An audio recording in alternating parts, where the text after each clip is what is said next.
I'm Vinay. And I'm Ryan. And this is For the Creators. Hi guys, and welcome back to another episode of For the Creators. This is a snapshot episode, and today we are speaking to Lois from Love Music, Hate Racism. Hi. Hey. Hi. How are you? I'm good, not too bad. Good.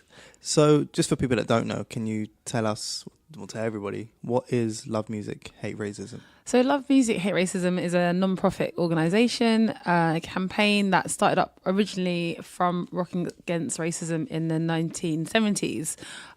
It basically was founded by Roger Huddle and Red Saunders, who basically, they wrote in a letter objecting to Eric Clapton's racist outburst at one of his own shows, where he talked about supporting Enoch Powell and also used some racial slurs.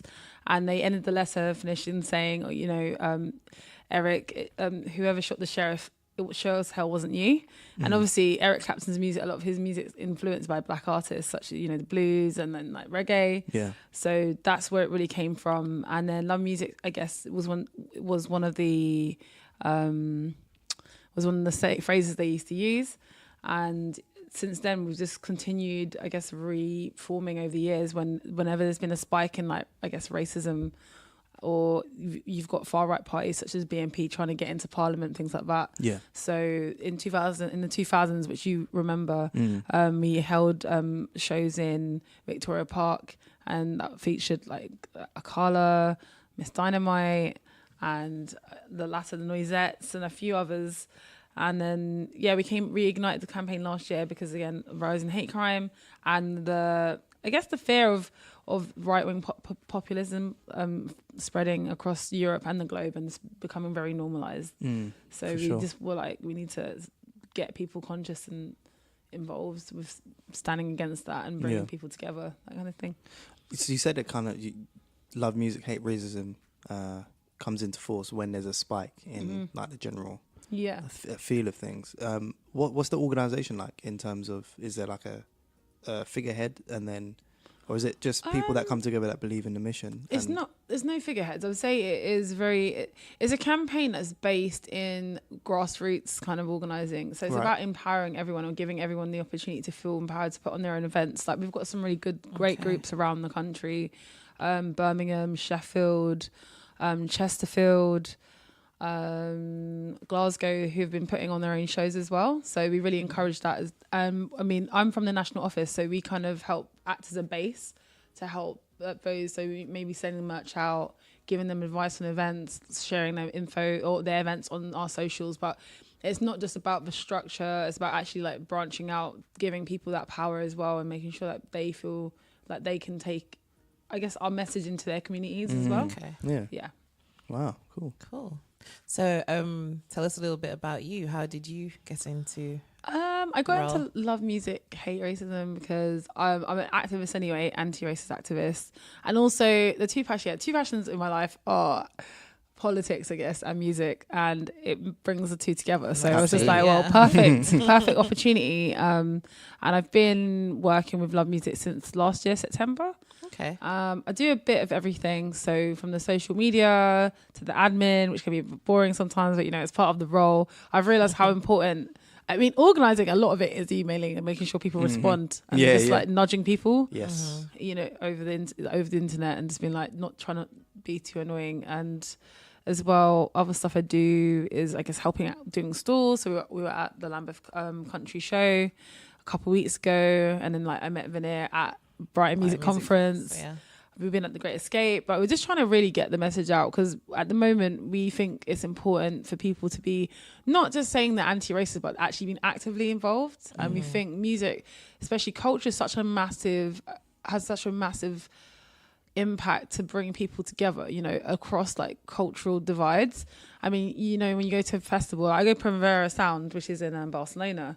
And one of the things that interests me the most is the fact that some of the bands are Spanish, but when they sing, even though I might not know what they're saying, the vibe is still there, but you still connect. And I just think that's what music is that's that unifier. Yeah, you sent me a video recently with what's his name? Forgotten his name.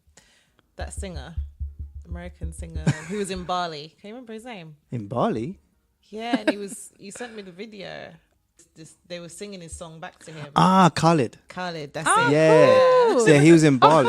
Really? Yeah. He was in Bali and they were singing his song back to him. But I fascinating. assume Yeah. that they didn't speak English. It's nuts. It's actually really interesting how like language barriers get totally transcended in Absolutely. music, and it's just about the feel. Yeah. But that's why And- music's amazing. Oh man, it's so good, and it's happening on the reverse now. Now we're hearing more Spanish songs, and we're hearing Brazilian, more Brazilian, if- even like K-pop, Korean songs. Yeah. It's just sick music. Like Yeah. it doesn't matter what, like you can't understand what they're actually saying, but it's more of the rhythm and the Exactly. melodies and stuff. So it's, And Exactly. Cardi B said that because she was a bit worried about bringing out her song that had a lot of Spanish in it, and thinking that no one would actually gravitate to it because of the Spanish. I mean, I don't know what they're saying, but I still sing the Spanish bit. Yeah. You know what I mean? So it's just one of those things. No, like I definitely agree. There's a artist called DJ Raf who's actually been really supportive of the campaign.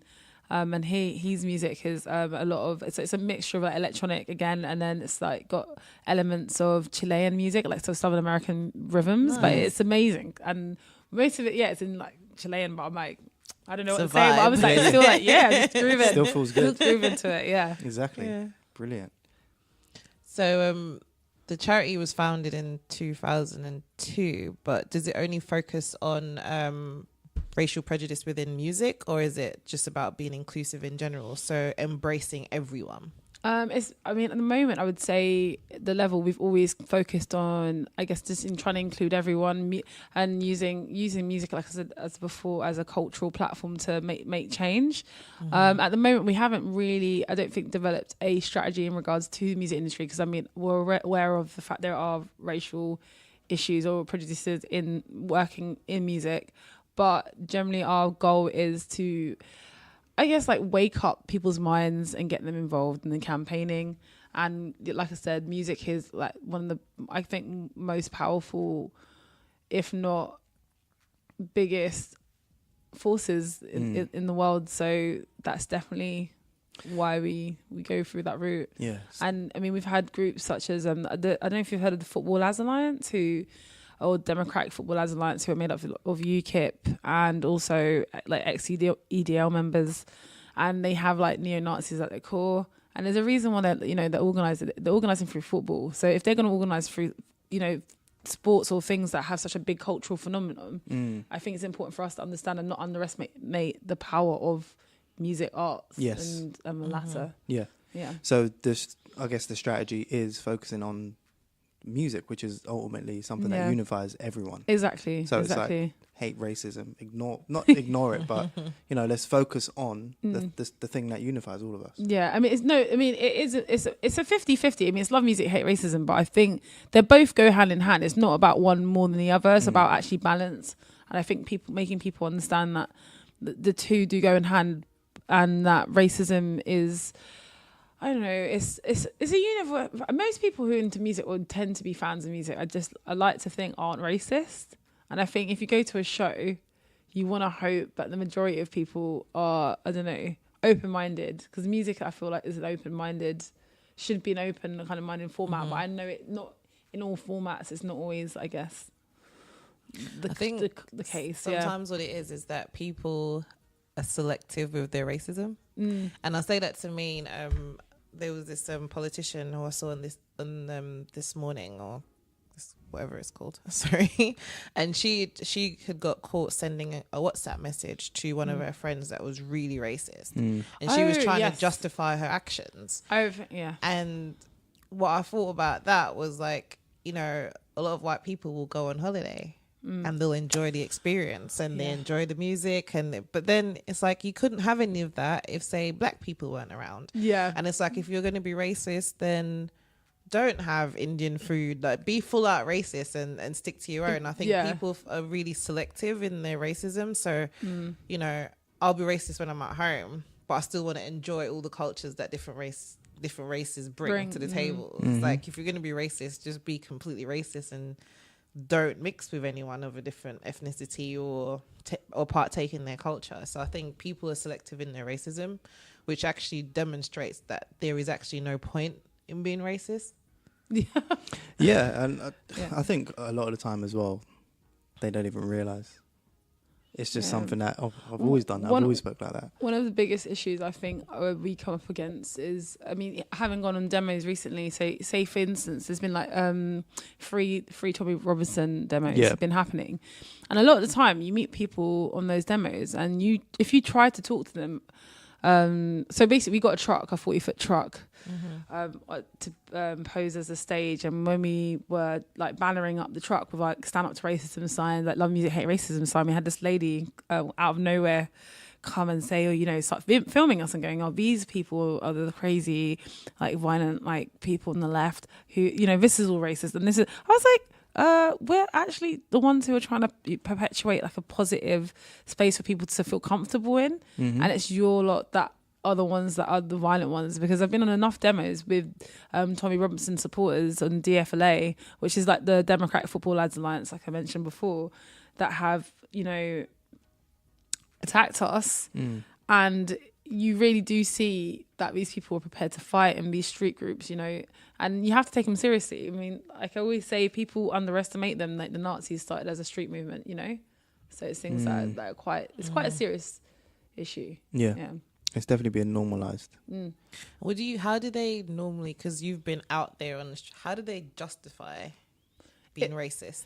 For me, as an individual and for Love Music, Hate Racism, I think there's a clear difference in between spreading hate and then also having a freedom to express your views. We don't believe in letting people platform that are here to spread hate. And as I was saying, in such a volatile environment at the moment where, we've got people such as Trump in power and Theresa May, and, these sorts of people have imposed quite racist laws and ideologies on the nation, and we don't want to encourage people to have that space to spread that and, like you said, normalize racism, because it shouldn't be normal.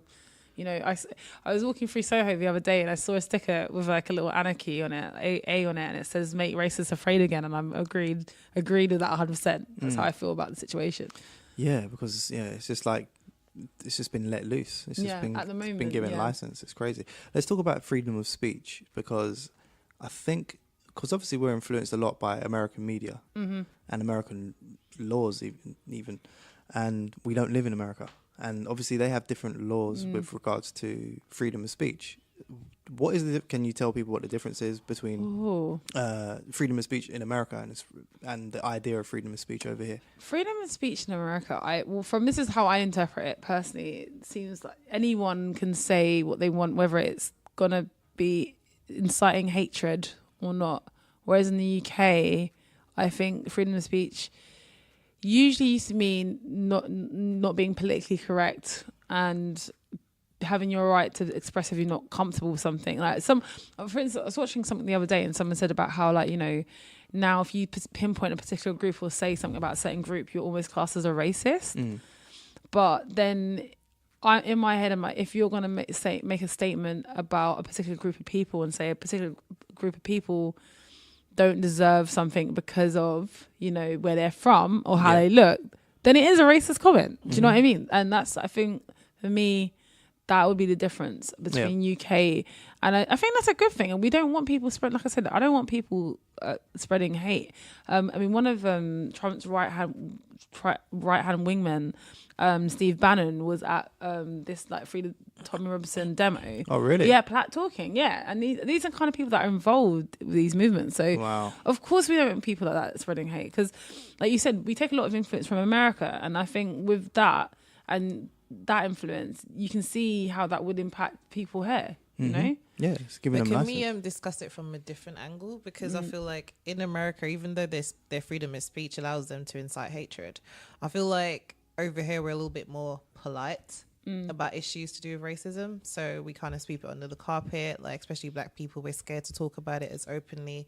Whereas in America, I feel like they have a stronger voice, even if they're on the non-racist also side. Like strength in numbers. Yeah, exactly. And I think it's a lot more, the racism in America is way more visible, whereas here there's that issue of like color blindness. I've read Afua Hirsch's book, British, and it's about like identity and race. And Afua Hirsch is mixed race, but she talks about, and it's a very real situation where people, even like the liberals, say, oh, I don't see color. But then when you don't, when you deny that, then you don't actually address the issue. So I totally understand where you're coming from in that comment.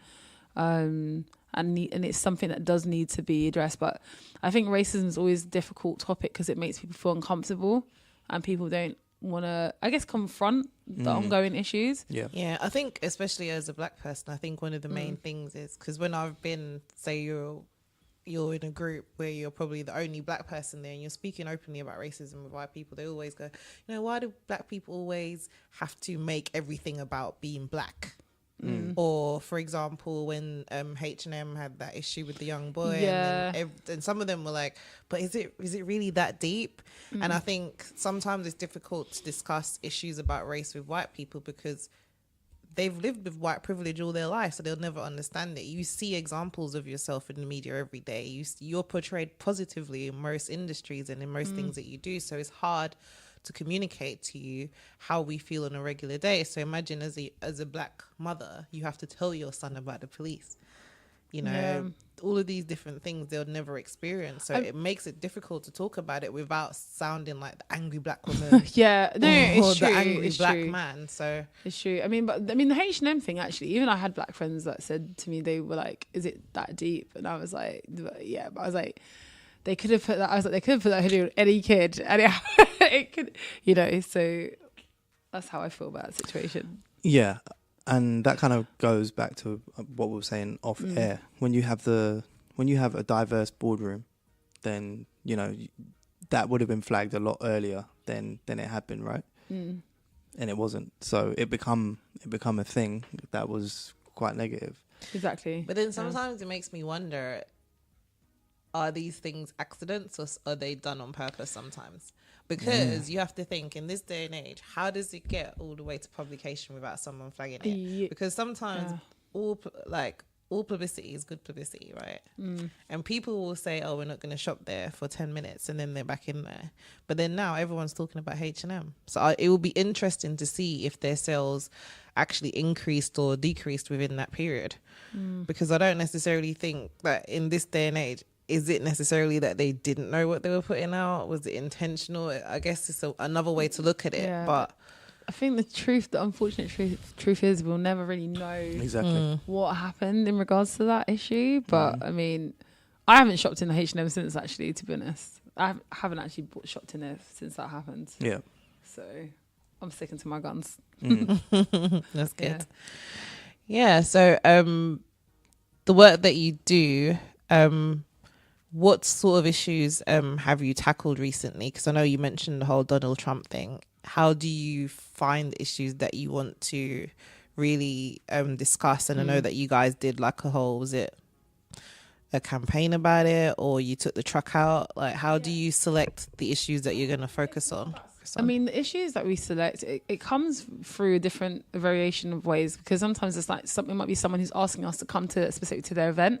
But with certain political calendar dates, such as Trump coming, obviously that's a massive one that we can't miss. So you wanted to do something big. We rented a 40-foot truck, which we drove around in for hours, and because all the roads were blocked that day. And we got it into Soho Square because we did a collaboration with Soho Radio. And it was sick. They had organised a back-to-back with DJs such as Jack Master, Gideon.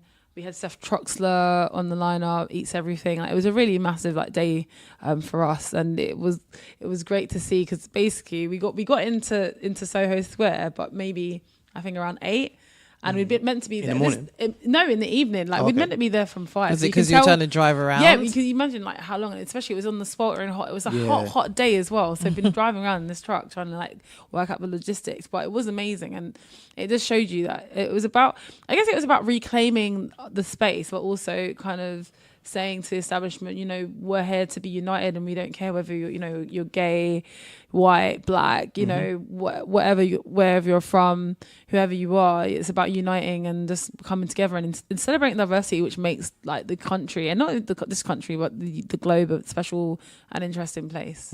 Yeah, but I mean, we've done other events. Like I said, sometimes they come by invitation. So, going to Great Escape, we were invited to go to that. Okay. And things like that. So it's a mixture of both. But I mean, we try to cover a broad basis of racism. So we will try and target whatever we can. But, specific events like the Donald Trump visit, of course, you got to go big or go home, right? Yeah. Yeah.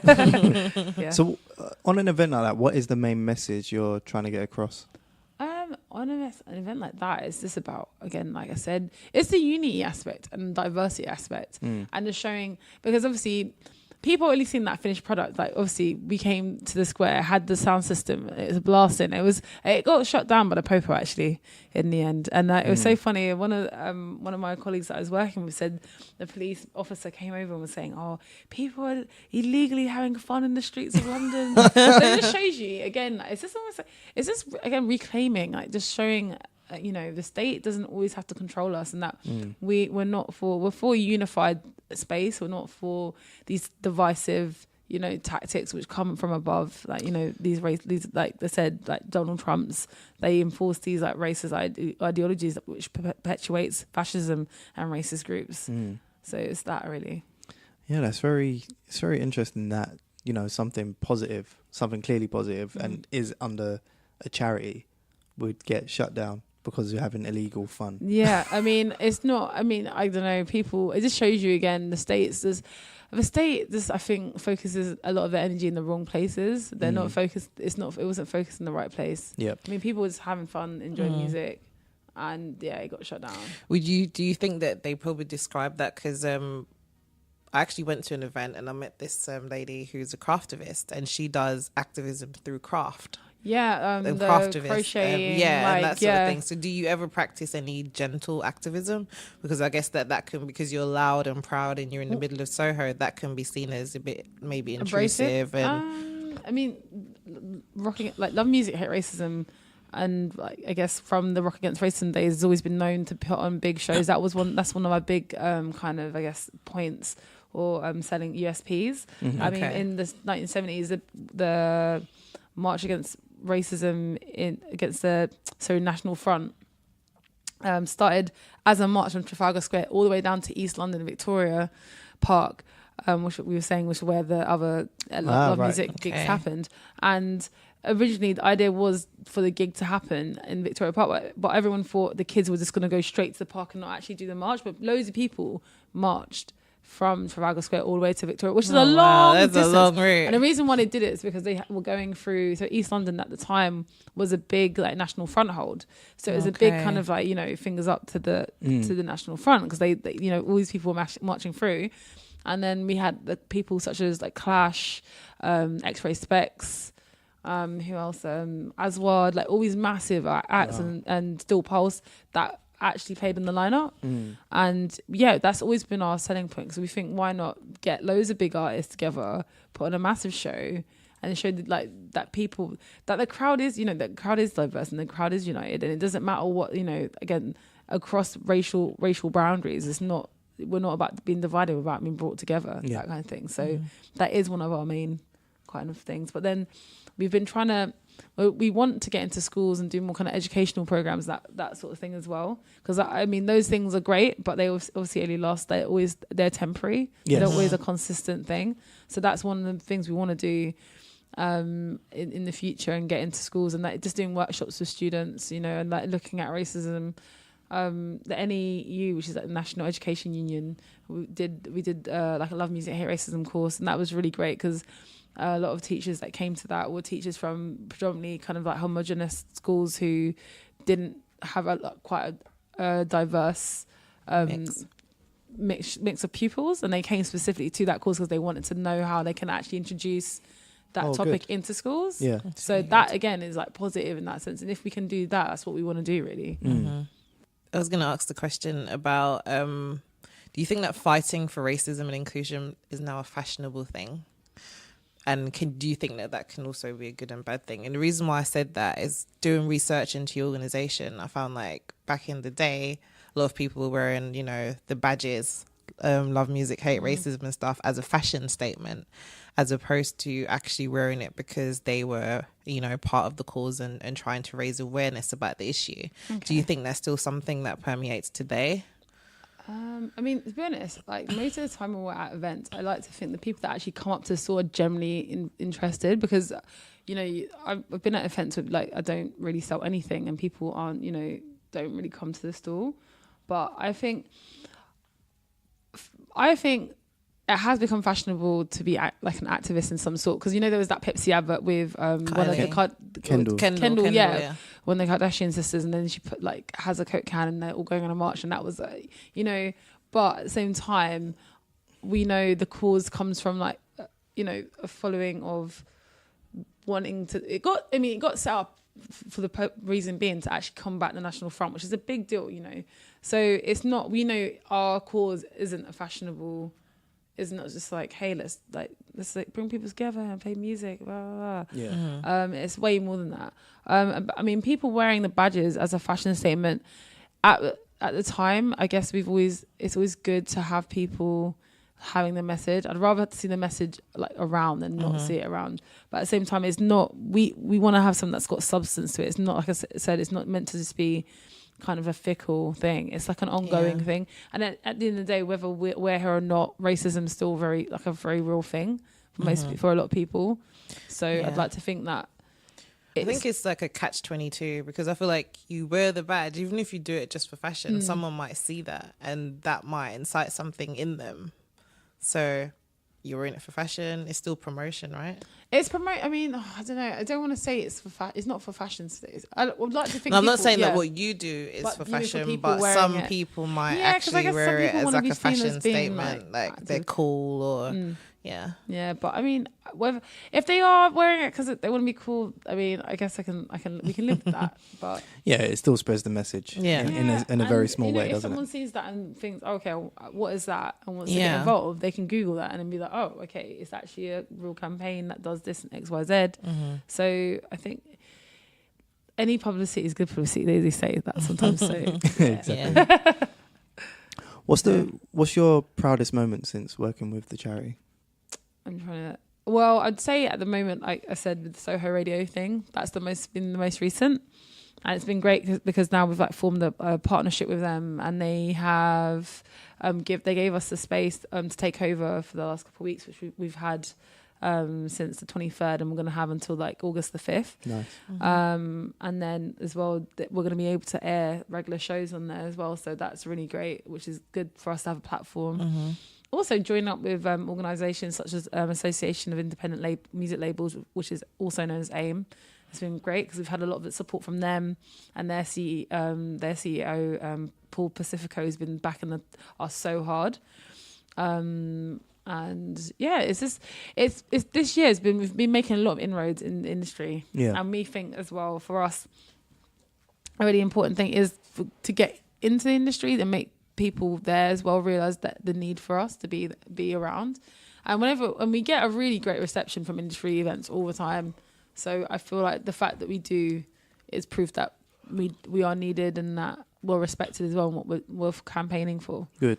Yeah, because it's not easy, you know, being an activist, or like trying to push anti-racism activism or just activism in general is quite a difficult thing. So it's good to know that people actually believe in our cause and what we're doing. Yeah, it's not like you go there and turn up at 9 o'clock and then you clock out at 5. By the way, I just need to say we're not a charity. It's like a non-profit organisation. Okay, yeah. So just the language. So non-profit organisation. Yeah. Okay. Cool. Yeah. So you have like strong ties in Manchester. Did you assist, you know, after the Manchester bombing? Was that something that your organisation went and assisted with? We did. Well, like I said, we have loads of different groups or like national groups around the country. We didn't get involved with that particular moment, but Stand Up to Racism, which is another organisation that we work quite closely with, did host a vigil which was about kind of uniting and not letting obviously the racists divide us, because lots of people were jumping on that situation. Yeah, they would. Yeah. So I mean, like I said, we do more. We're kind of like the cultural stream, I guess, or trying to, you know, use music as a platform, and then Stand Up to Racism, I guess, deals a bit more directly with those sorts of more like issues that are a bit more, I guess, testing. You know what I mean? Not that we don't do that either, but we're on different. We're trying to achieve the same goals, but we're on slightly different streams. Do you know what I mean? Sure. Yeah. If that makes sense. It does make sense. Okay, cool. Yeah. I wanted to ask you about the media and how the media.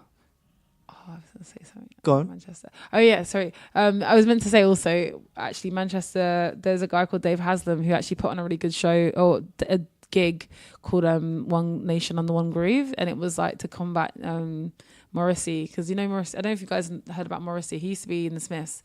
Has been like singer-songwriter. Yeah, you know Morrissey.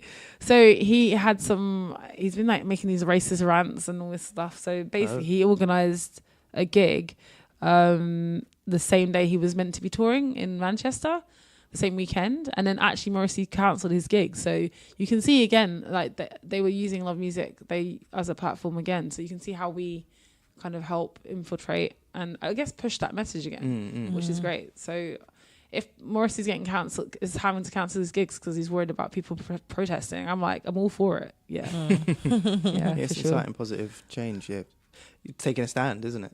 Yeah, taking a stand for sure. Good. That relates to my next question about taking a stand as well. So I wanted to ask you about the media's relation to young music in England. So, for example, at the moment, you have the media jumping on drill music and blaming it for everything that's happening with the youth in London and the country with violence and all of that. And it's just so annoying. And well, firstly, what are your thoughts? But also, what's the like wider strategy from Love Music? You can never blame music, a specific genre, for like reasons like I don't know, downfalls of I guess the youth. I mean, the police have been doing that for years with like raves. Every acid house raves back in the day when people used to be going to raves and people were like, oh no, these are illegal, these kids are like reckless, blah blah blah. But recently I was saying about the Evening Standard cover, seeing this evening on the train, about drill music being a massive cause for the youth just killing each other. But that's making the issue way too basic. And I think it's more, we need to like look at why are you finding the time to do this? It's because we don't have youth centres anymore. When I was younger, I used to do girl guides. There used to be so many activities to do, I think, after school. And now you're seeing a decline in that. And I mean, that's to do with cuts as well from the government. So all these things feed into each other. And I always hate when people, scapegoat. Generalise and scapegoat a genre. Like, you can't blame that on one specific. Because they're trying to avoid the issue. Because if you can blame it on something over there, then you don't have to deal with the fact that you've made all these cuts. There's no community centres. These children have nothing to do. And they're trying to find a purpose. It's like deflecting. It's purpose in the wrong way, but that's how they're using their time. And unfortunately, like you said, they've cut centres. So what are they meant to be doing? Yeah, and even because they've cut the centres. So the reason animosity arises is because people don't know each other. If you've got a sense of community from when you're young, I'm not going to go and have beef with one of my boys. Exactly. Do you know what I mean? It's just not going to happen. But if I don't know you, if you're from a different area or whatever, then that's how it arises. Do you know what I mean? So it's not as simple as just saying, oh, it's the music's fault. And the worst thing about it is that most people believe it. Yeah, I know. When I saw the cover, I literally just thought, oh my gosh, people are going to be reading this. And people, and as well, because it's the fashion as well in drill music. And they look intimidating in it. They're meant to look intimidating, or they're covered balaclavas, whatever. But it's just like, it doesn't help the situation. Yes. It doesn't. Yeah. But I'm hoping that people realise that it's not that simple and that they actually try to read a bit more into this issue rather than just going, oh yeah, it's drill music. That's ending. I would hope so. Yeah, but I think one of the other things that it actually raises is the fact that they have the ability, because when we spoke about freedom of speech before, YouTube and places like that are supposed to be where you can go and express yourselves freely, and now they're just taking down your videos. So they're removing freedom of speech, and if we allow them to do all of that constantly, they can literally go and say anything. You like, for example, a lot of YouTubers had their accounts shut down. So if you want, you know, like you had the conspiracy theorists and everything like that, YouTubers are just shutting down all of their accounts, and sometimes they're shut actually down the conspiracy theorists. They shut so them they can down make as more well. conspiracies. Yeah, so they have hilarious. though, but it's one of those things where, because sometimes like these so-called conspiracy theorists are people that are questioning, you know, the status quo and questioning what is going on in society. They'll be questioning why is Theresa May making that decision and things like that. But if you're removing all these people, then we're all placed into this box over here where we're just supposed to be compliant and listen to everything that we're told. So on the one hand, there's an issue about blaming drill music, but I think there's also a wider issue about freedom of speech, because you should be able to make what music you want. You can't be responsible for the actions that someone takes as a result of listening to it. Well, YouTube would argue that, you can make whatever music you want, but don't put it on our platform if it's going to incite hate and or violence or whatever. But then that's like saying remove all rap music, because it's not just drill. No. You know, and the thing is as well, it's like society feeds off that negativity. So why be selective about one type of music? It's like kind of similar, you know, like bowling. Have you ever seen Bowling for Columbine? Or like, you know, that when those young guys in America, it's like back in the 90s, and they it was like a high school shooting. Yeah. But it's about the high school shoot. Yeah. Can't remember his name. Yeah, I know. But basically, they blamed like Marilyn Manson for this guy having like dark thoughts, and I was like, no. I was like, this kid obviously had issues beforehand. You can't.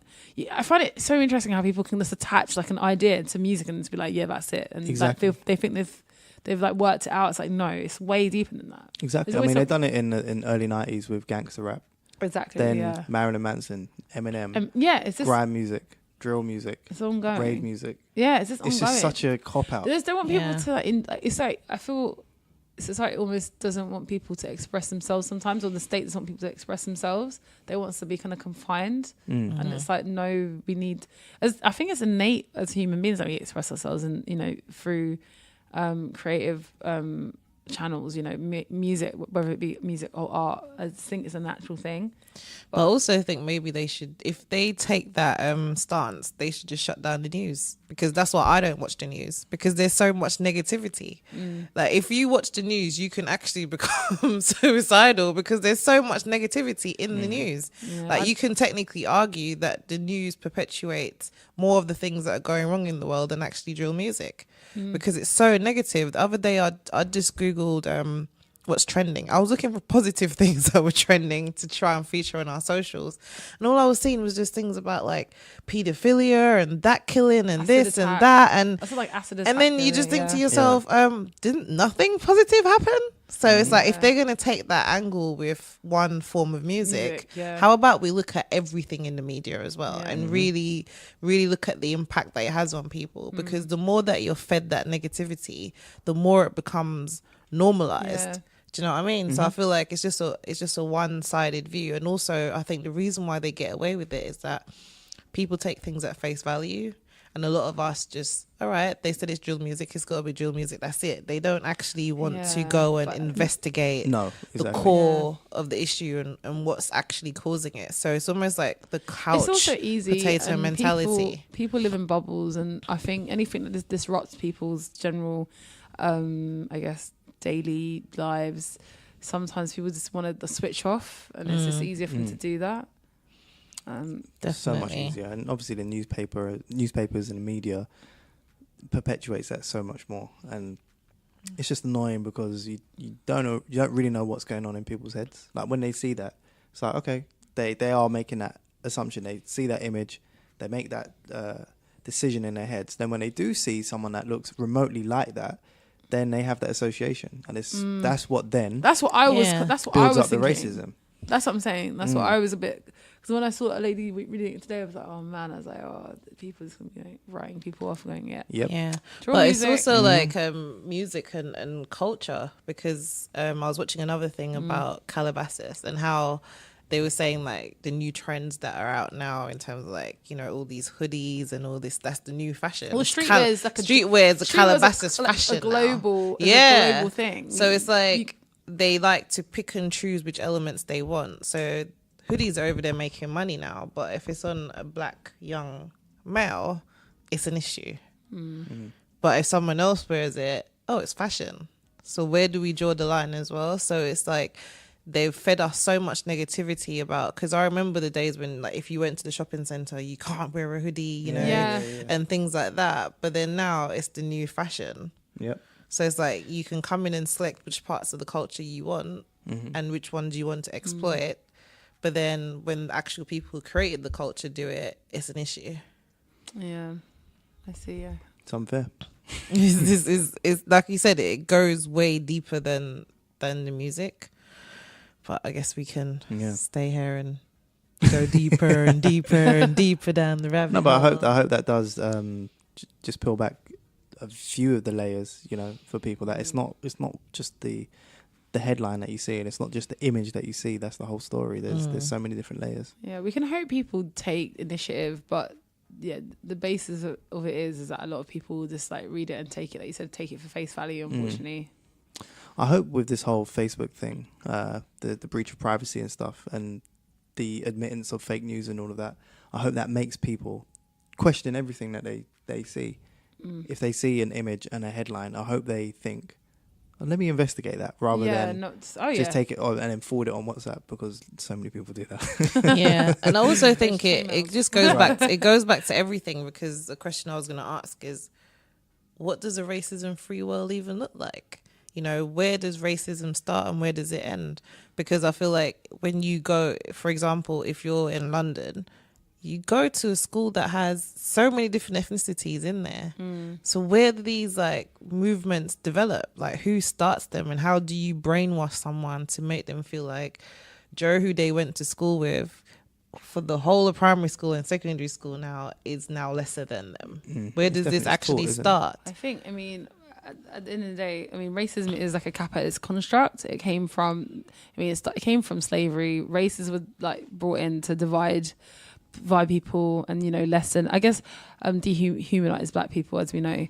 It's an issue which, you know, it's so ingrained in our system. It's so institutionalized that it has become really difficult to, I guess, like separate it from the general and everyday life that most people lead. I mean, for me, in regards to people, obviously, and the issue is having people such as like Donald Trump, and then, you know, there's loads of far rights across Europe that are forming, such as the AfD in Germany. And, you know, there's been groups in Italy, like Poland, Austria. It's spreading like wildfire. And I guess the more we have these sorts of people and these ideologies spreading, it again normalizes it and will desensitize people to it.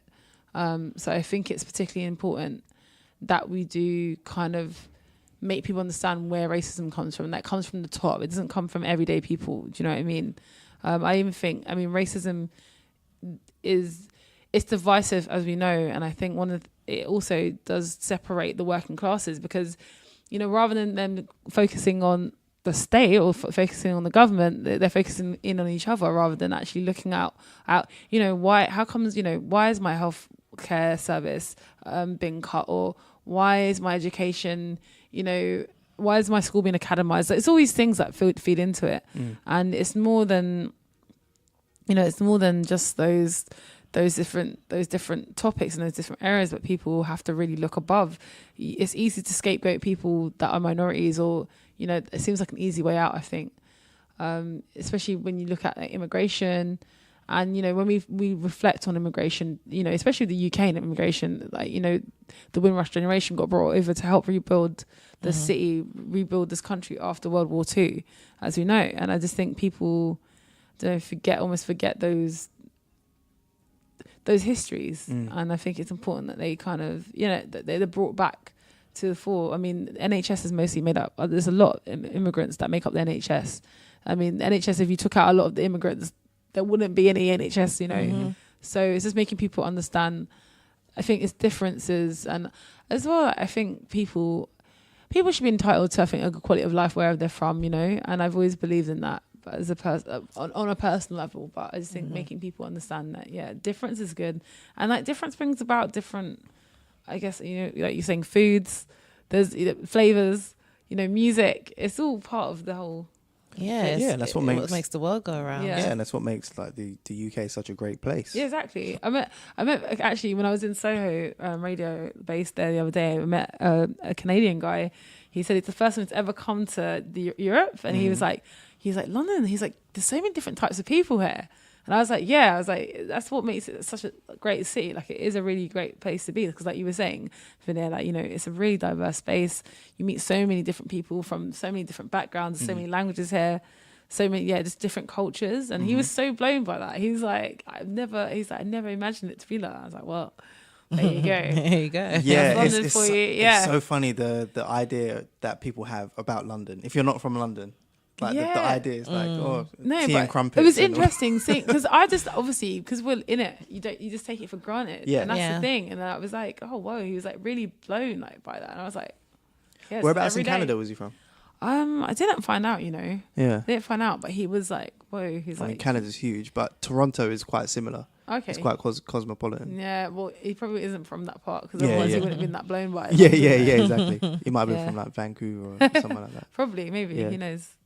Wow. If only I knew. Yeah. So we find out about Love Music, Hate Racism. If someone, is listening to this conversation and they wanted to volunteer or donate, how can they do so? Yeah. If you want to get involved, the best thing is to email us at info@lovemusichateracism.com. And obviously, and put in the title. It'd be great if you want to volunteer, or like if you're a musician and you want to do a gig for us, that kind of thing. And also you can catch us on social media as well, which is we've got our Twitter handles at LMHR National. Facebook's also the same, which is /LMHR National. And then we've got our Instagram handle, which is at Love Music Hate Racism, which is all one word together.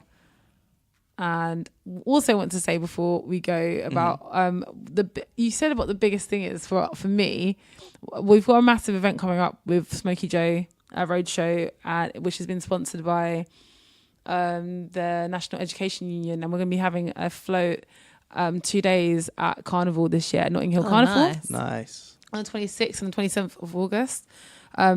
We are really encouraging people at the moment to sign up, and so you get a t-shirt as part of your package, and it's optional refreshment or no refreshment. It's £20 without refreshment, and then £30 with. And yeah, we're really trying to push that at the moment. So if you want to get involved, we've got an Eventbrite up on our Facebook event. So go follow us and check out our events, and you can actually come and then get involved. It's gonna be a good day. We did it last year with about 50 people. Yeah. And we actually came fourth year in the soca competition nice. on the road. Check you out. Yeah. It's the first time we ever done it. Ever did it. But we paid tribute to Grenfell, and then this year with the theme is Sunbeam, which is paying tribute to Claudia Jones, who basically is an activist who started up. He's one of the original activists who started up Notting Hill Carnival. That's right. Yeah. Okay. And as well, the Windrush generation again, and as well Grenfell, because obviously justice has still not been served. Mm-hmm. But yeah, it's a really great day, and our biggest really slogan's kind of just not a slogan, but party with a purpose and get involved. Because at the end of the day, though people think that Carnival is just about drinking rum and winding yourself up. Exactly. It's way more than that. And Carnival, I didn't even know about the guy that you mentioned just now. I genuinely thought it was about winding yourself up and listening to music. No, Claudia Jones. Yeah, she was really a massive made a massive. She's I think she's Trinidadian, and it's taken from a political space. I mean, even the steel pans were made out of people trying to make what they kept having instruments banned, so they had to be creative and make up instruments, and then they noticed that by denting the drum that it produced different tones, and then that's how the steel pan came about. So it's actually quite crazy. There's a lot going on that people don't realize. So it's just very cool. Taking really it seriously. Cool. No, definitely. So if you have a flyer or anything that we can promote on socials for you, please do send it. Yeah, we'll put it up. Yeah, we'll put the Eventbrite link up as well. Yeah, for sure. Please, that'd be amazing. Yeah, that'd be great. Absolutely. And you guys can come too. Yeah, definitely. Let me know if you want to book a space, guys. No, for sure. How do we book a space? So you can either book a space via Eventbrite, which do you want to read out the bit? Go ahead. So it's a bit.ly link. So it's bit.ly/2U lowercase capital B, 7 capital L, 5 capital A. Yeah. And we'll put the link up in the description as well. Awesome. So when you say book a space, what does that mean? That we're going to be on the truck? So as you, I don't know if you, as you might know, Carnival, you always like the processions following the truck. Yeah. So we'll be following the truck on the road, but you get a free basically you'll get a Love Music Hate Racism t-shirt that will be branded with our new logo, and also the National Education Union, and also Grenfell on the back, and then you can customize it as you want. Awesome. Yeah, which is what we did last year. So you're booking a space. You're not on the float, people, but you're on the route with us and like lighting it up. But the Carnival goers like response to us was so positive. So we're really happy that we're returning this year for 2 days now. And yeah, you can see like people really happy to have us there. And like like I said, this partying with purpose and then bringing it back to like keeping it real, you know.